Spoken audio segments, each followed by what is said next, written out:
जुड़ी लगा को उनकन कथा अब तलारे सदर लगे सेटेरो कना मनोतन सालखान मुर्मू जी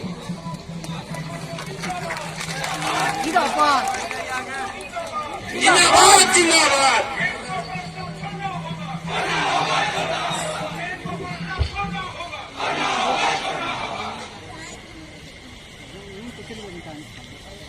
सलाम हम इसी को जोहार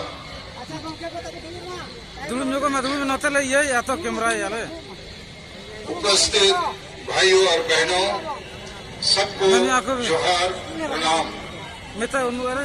हम लोग आदिवासी में और खासकर संतालन भाषा भाषी लोग जब भी कोई पूजा पाठ शुरू करते हैं तो हिरल मारंग गुरु इस शब्द का उच्चारण करते हैं, अर्थात ये हमारा सबसे बड़ा ईश्वर है।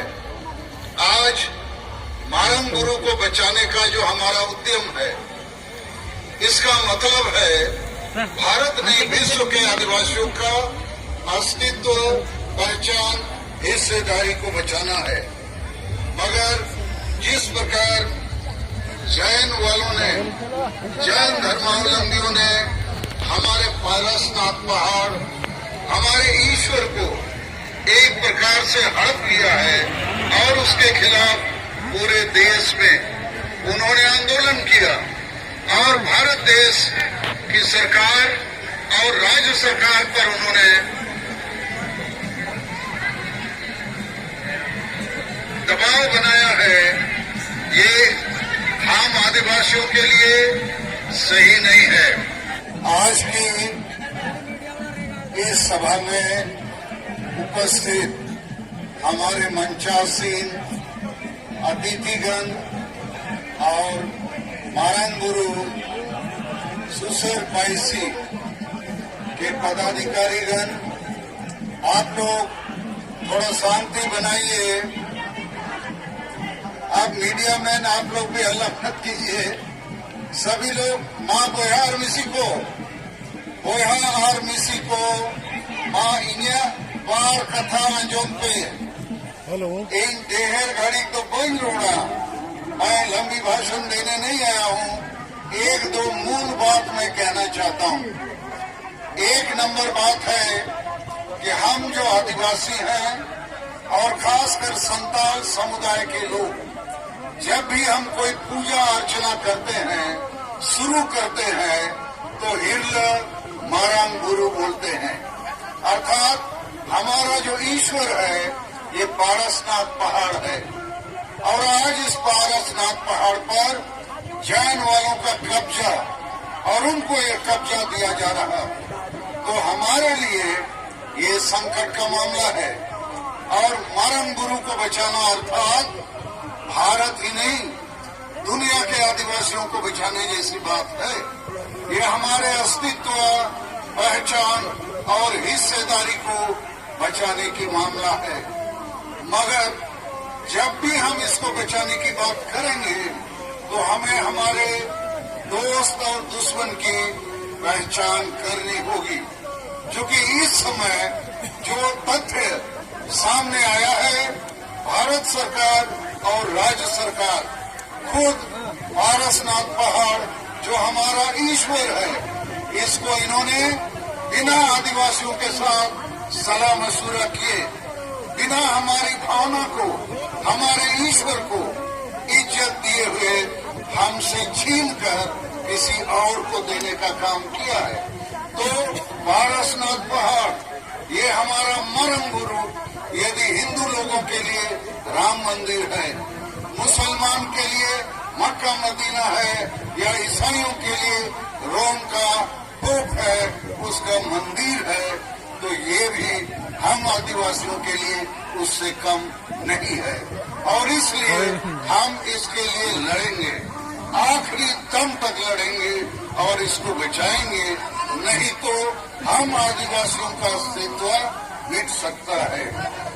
लेकिन इस मामले पर मैं आयोजकों से और अब तमाम लोगों से कहना चाहूंगा कि कभी कभी हम ऐसी भीड़ जुटा लेते हैं, लेकिन सही नेता, सही नीति और सही रणनीति और सही कार्य योजना या एक्शन प्लान के बावजूद के बगैर हम इस लड़ाई को नहीं जीत सकते हैं, क्योंकि लुगुबुरु हमारे हाथों से छीना जा रहा है। लुगुबुरु में हर साल कई लाख लोग आते हैं, सब पार्टी के नेता आते हैं, लेकिन लुगुबुरु में आज हिंदूकरण हो चुका है। और जैसा ये जो पारसनाथ पहाड़ मारंगुरु इसका जैनीकरण हो गया है, तो हम तमाम आदिवासी भाई और मंच में बैठे हमारे साथी नेताओं से भी हमारा कहना है कि हमको सही नेतृत्व करना होगा, सही नीति निर्धारित करनी होगी, सही रणनीति और कार्य योजना बनाना होगा। नीति से मेरा मकसद है वह आर्मिसी को अब जुदी लड़ाई दाड़े सनायक हुआ इनखान इन विचारते मेरी राय में आज आदिवासी समाज हार रहा है, इसलिए कि हमारे प्रमुख लोग बड़े बड़े विद्वान, डॉक्टर, इंजीनियर, ऑफिसर, प्रोफेसर, वकील, पढ़े लिखे नौकरी पेशा में रहने वाले लोग या राजनीति में एमएलए, एमपी, मंत्री, मुख्यमंत्री या हमारे जो सामाजिक संगठन के अगुआ, देखा जाता है कि सभी संगठनों में आदिवासी समाज का जो मुद्दा, जो एजेंडा होना चाहिए वो नहीं है। तो आदिवासी समाज का एजेंडा क्या होना चाहिए? भाषा, जाति, धर्म, इज्जत, आबादी, रोजगार, चाषबास, प्रकृति और पर्यावरण को बचाना। उसी के तहत ये जो संविधान में आदिवासियों को अधिकार दिए गए हैं, इसको बचाना। मैं जो देखता हूं, जो अनुभव करता हूं, विभिन्न पार्टियों में हमारे बड़े बड़े नेता हैं, हम ही मंत्री, मुख्यमंत्री हैं, लेकिन आदिवासी का एजेंडा नहीं रखते हैं।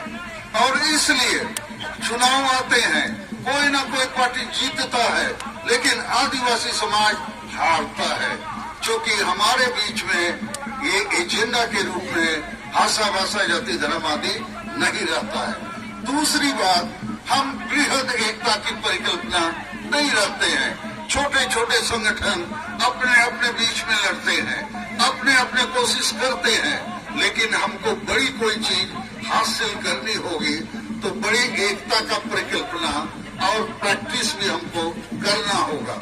तीसरी बात कि आदिवासी समाज में आज तक गांव समाज में नशापन, अंधविश्वास, डायन प्रथा, ईर्षा, द्वेष, आदिवासी महिला विरोधी मानसिकता और वोट को हड़िया दारू चखना में बेचना, इन परिस्थितियों में आदिवासी गांव समाज में कभी एकजुट नहीं हो सकता है।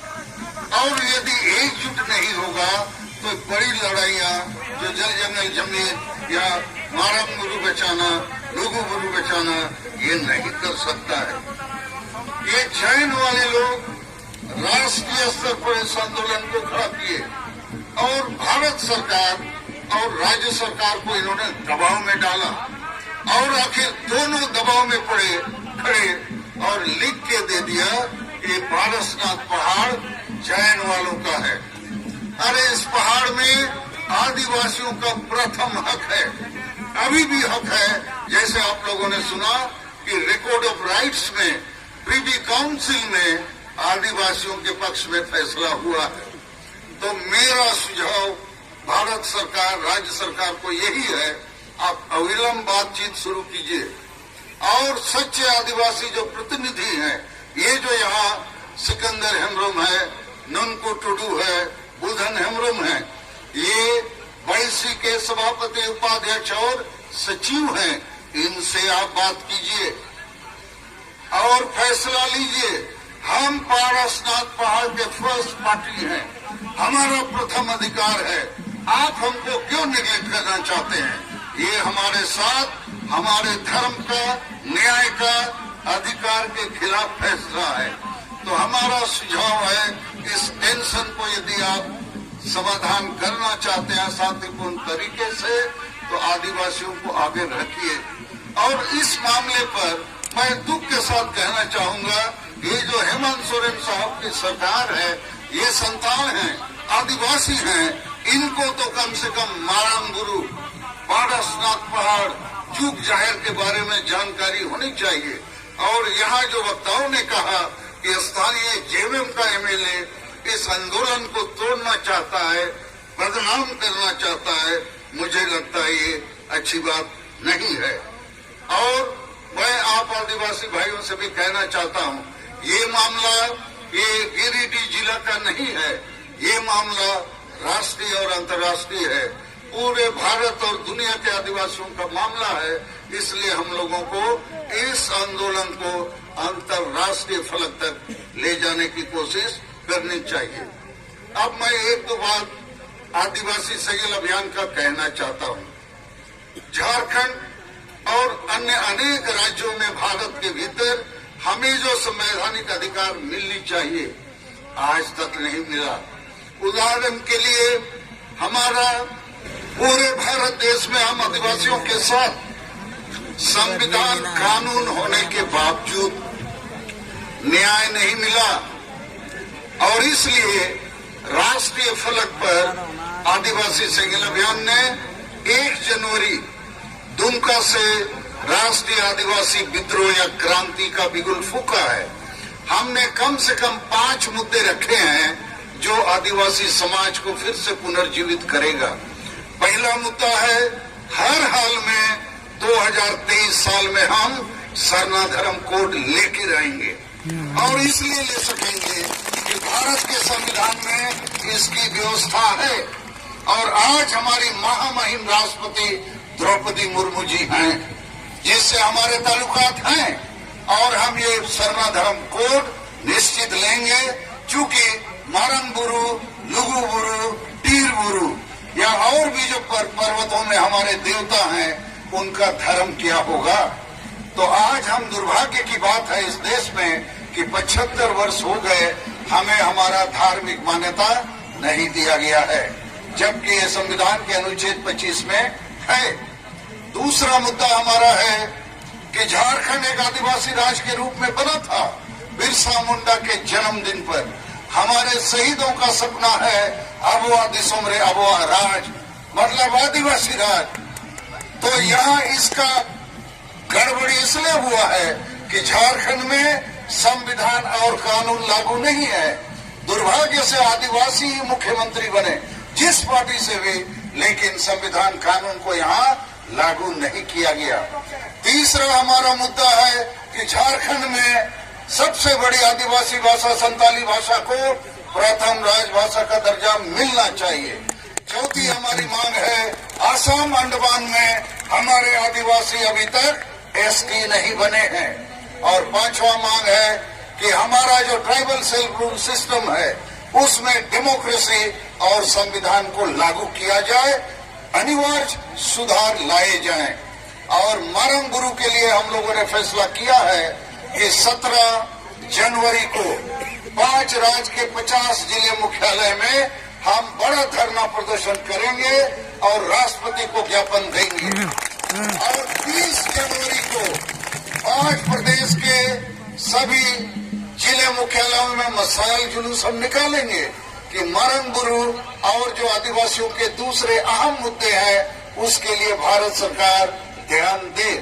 और मैं यहाँ आयोजकों से आग्रह करूंगा कि इतने लोग हम आ गए, बहुत नेता आ गए, ऐसा ही लुगुबुरु में हर साल लोग आते हैं जाते हैं, फिर 1 साल बाद आते हैं और इस बीच में कोई एक्शन प्लान नहीं है। तो आज यहाँ पर आप लोग जो नेतृत्व का जिम्मा लिए हैं, आप बताइए व्हाट इज नेक्स्ट। मैं इन्हीं शब्दों के साथ अपनी बातों को समाप्त करता हूँ। सबको धन्यवाद देता हूँ।